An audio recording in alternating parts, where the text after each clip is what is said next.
Hey everybody, Daniel here with another Casual Dude review, and today we're going to be doing another unboxing. And so, before I get to the unboxing, you've already seen the title, so you know this is going to be another two-tone Daytona. I've already had the black dial one with the diamond markers as well as the white dial one. The I did a video on both of them in the past, and I kind of did which one should I keep, and honestly, I'm just not a huge fan of diamonds on a watch. As you can tell by the name of the channel, I'm a very casual person, and so the diamonds were a little bit much for me. I ended up keeping the white dial one. It's an amazing configuration, and honestly, a lot of people are spending upwards of 30,000, sometimes even more, on a stainless Daytona, and I just really didn't see the value in doing that.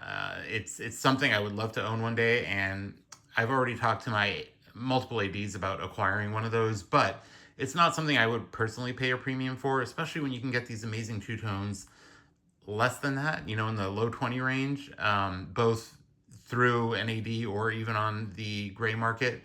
But honestly, it just kind of doesn't make a lot of sense to spend twice as much on a Daytona than at retail. Yeah, they're hard to get. Yeah, they're amazing pieces. But if you can get a two-tone with white or black dial, it's kind of the way to go for me. So let's dive right in. I know it's been a while since I put together some content, and that is because, as you know, I usually don't do unboxings, obviously, or reviews for watches that I don't own. And so it's kind of become a pet peeve. And one of the things that drives me to do these is that there's so many like big watch, content creators or influencers out there that will review a watch as soon as it's announced. And it's honestly, there's like, what can you review? If you don't have it in your hand, I think it's really tough to give like an objective review on it. And so there's a lot of content creators there now that will just put a picture of a watch on the screen and give their opinion on it. And unless you have it in your hand and can see it on the wrist, it's kind of disingenuous. And it's a little bit disheartening seeing that these people get like, 250,000 views just talking about a watch that anybody can really grab a picture of and read the specs on like an Omega website or the Rolex website. So sorry for the lapse in content, but I do want to make sure that everything I talk about, I've at least, been able to wear, put on the wrist, and can show you in person what it looks like. So this is the latest to the collection. We just added a two-tone Wimbledon not that long ago. If you check my last video, you can see the two-tone Wimbledon there. But here it is. This is the two-tone 126503, I believe is the reference number, two-tone Daytona. Almost the same specs as a stainless Daytona, less price, less wait time, and honestly, it's a great looking watch. This is something that I would probably wear to Las Vegas. I wouldn't wear it out on the street just because I don't like wearing gold, dressed down and walking around in public, especially in California. But, am I going to have a problem? Probably not. Do I want to risk it? Definitely not. So this is something I'll probably wear for, something that's, where I know where I'm going or I'm at like a private event locally or something like that. But this is an absolutely gorgeous piece. And, like I said, I get the hype behind the Daytona. I know part of it is creating that demand through limited supply, and it creates a little bit of hype, and, everybody wants to get on it. But it's just such a beautiful piece. And it's like, why spend more when you can get this for, I believe it was 22,000 pre-tax, and all the same dimensions. It does have gold, but the older I get, the more I kind of like the gold. And so let's put it on the wrist and see what it looks like. Like I said, this shouldn't be surprising to those of you who have watched my videos before. I do have a 7 3/4 wrist size, and so I typically with Rolex will remove one link. I don't like to wear them loose. I like to wear them, kind of snug, and make sure that I have that extra ability to use the micro adjustment to expand on hotter days when my wrist expands. And so this is what it looks like. This is a really beautiful piece. I love this. I wanted a Panda Daytona for a while, and so I ended up getting the white dial two-tone configuration in this. And I thought, that was the piece. And then I saw the black one in person. I was like, you know what? There was actually no wait time for this. I swung by to say hi to my AD. I was grabbing a meal 2 doors down, and I said hi, and she says, I've got this piece. I said, can you hold it till tomorrow so I can grab my checkbook and do this the right way? And she said, yeah. So I went in and I picked it up, and I'm absolutely happy with it. And so my white dial Daytona does not get too much wrist time yet. But this is kind of like, I go to Vegas pretty often just for like events and stuff. I'm not a huge gambler, but I do kind of like, you know, getting out of town and going to Vegas once in a while, you know, maybe 3, 4 times a year. And so I do like to wear my nicer watches there because, you know, being in casinos and, you know, indoors in Vegas is relatively safe. And so this is something I can absolutely see myself wearing. Now, like I said, we won't get into too many details because I do have a more in-depth video on the white dial Daytona, and I've actually done a side by side with the black dial that I had with the diamonds. But so here we are. Just one more close up here, and then let's do something a little bit different. Let's do a side by side comparison with the Speedmaster. I know a lot of people are like, do I need a Daytona if I have a Speedmaster, or do you have an alternative to the Daytona that you like as much? Yeah, I absolutely love the Speedmaster. You've probably also seen videos of my Speedmasters as well. And let's see, let's use the black dial. Now my black dial Speedmaster, we'll do it just for a side-by-side comparison. It is on a NATO strap though, so you know we won't get the apples to apples as far as bracelets go. But I do love the Speedmaster's bracelet. So we'll do a dial comparison with these two, and then I'll show you my white dial, which is on the standard bracelet, so you can get an idea there. They're really, you know, I love Rolex. I think they have a lot of hype. But one thing they do extremely well is bracelets, and you really can't compete with like that Oystersteel bracelet. It's so comfortable. It's rugged. Some of the other brands that have similar ones, I mean, they almost feel like hollow, but I mean, a Rolex Oyster bracelet is just like, it's built like a tank, you know, and of course with a two-tone, it will scratch easily. Gold is a much softer material, but when we're talking, you know, chronos, I think you get a lot more bang for your buck with the Speedmaster, and you don't have to deal with all the hype. You can walk into a store and get it anytime.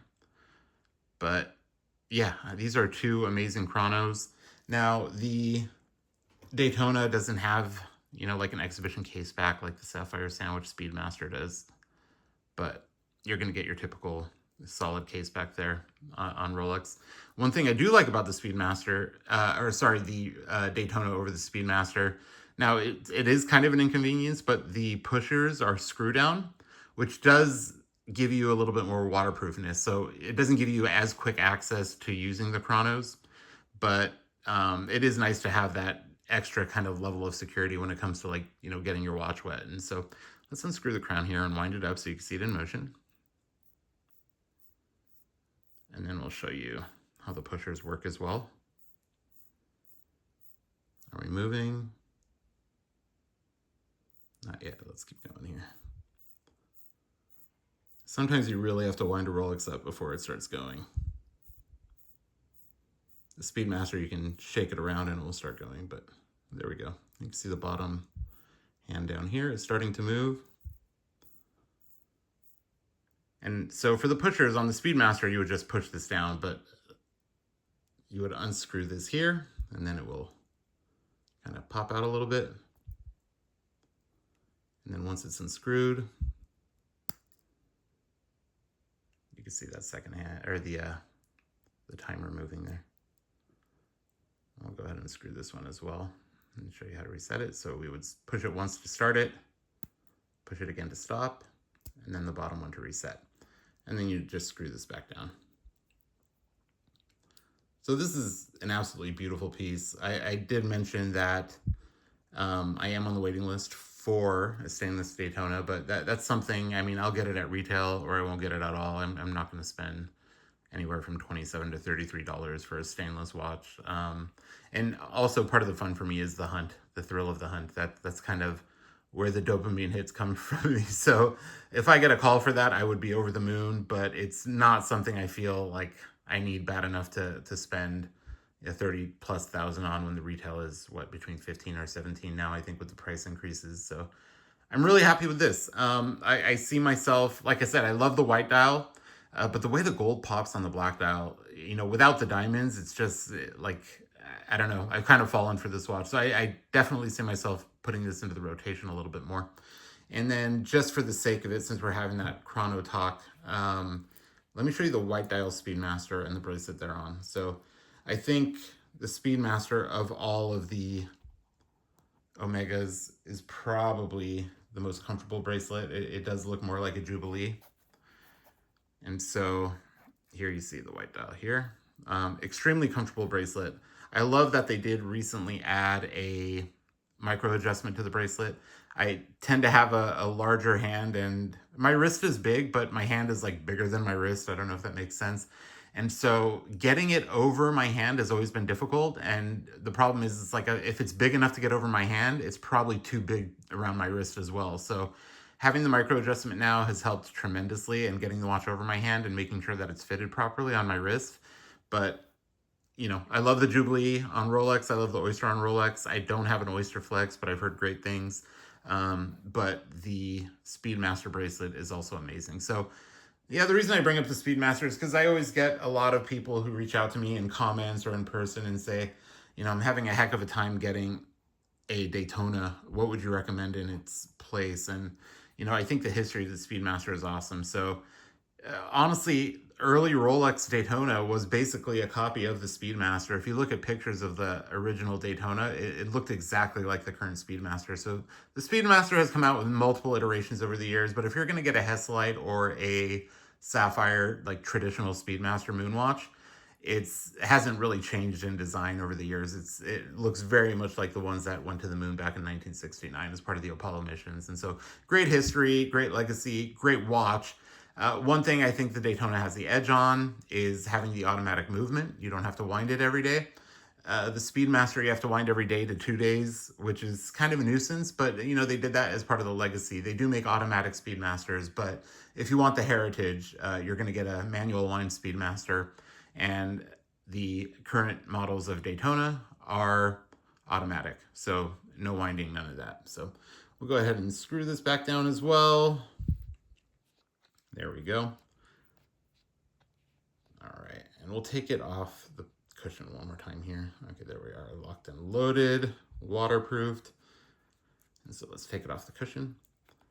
And on the two-tone, you'll see this watch again when I get a stainless eventually, because we'll do a side-by-side with the stainless. But on the two-tone, you'll have the polished center links that are gold here, and then you'll also have the bezel, and then you'll also have the pusher in the crown, which is gold. And so that's pretty typical of a two-tone configuration on a Rolex, whether it's, you know, a Datejust or a Daytona or anything else. Is you'll see the crowns, the bezel, and then the center links usually are going to be that two-tone configuration, as you can see on the Wimbledon or the root beer. And so that's it. I mean, other than that, it's pretty much the same watch. You also have the gold inlay here on the dial around the chronos. So yeah, I mean, if to me, it just doesn't make sense to spend $10,000 more just to make sure everything is stainless. Definitely a little bit more of a sleeper. This is kind of a loud watch. Like I said, I mean, loud enough that I will be cautious where I decide to wear it. But this definitely scratches the itch. So yeah, if you're absolutely want a stainless chrono now, I would recommend looking into the Speedmaster. If you're okay with a two-tone Daytona, you don't want to wait, you know, multiple years or have like six-figure spend history or just spend twice the retail on the gray market, definitely look into one of these. You can get them a lot quicker. You don't need a crazy history. Like I said, I kind of got this in a walk-in. I got my last one in a week. And so it's just much easier to obtain. It's a little bit more expensive retail, but like I said, you don't have to deal with the waiting or the AD games or anything like that. So yeah, definitely worth a shot. I do have a teaser for my next video because I did something that I was really not anticipating. As you know, I'm pretty much a Rolex and Omega guy. And so where's my cushion for this watch? Let's put this one back and then we'll tease you with the next unboxing. But this is a piece that I'm actually very excited about. And so I will show you the box and then we will work on the video and I will get that published hopefully in the next few days. But like I said, I am a Rolex and Omega guy, so I did not see myself going this direction, but here we are. Now, if you want to see what is in this box, please subscribe to the channel. Honestly, I will probably wear this watch over a lot of other watches in my collection. And if you've seen my videos, I think I'm up to how many now? 16, 17, 18 watches now. So I have a lot of watches. I have a lot of amazing watches. I have some that sit in the safe because I love them in my collection, but I don't wear them enough. But this watch, for the price and for the design and for the utility of it, I'm like over the moon with. So stay tuned, subscribe to the channel if you want to see what's in this box, and I look forward to making this video for you. And thank you so much for watching. Thank you for subscribing. As always, leave a comment. I try to respond to all of them. I have some amazing people. There's like no toxicity in my comment section, so thank you so much for being amazing viewers. And be sure to check out the video for the tutor that is in this box. Thank you.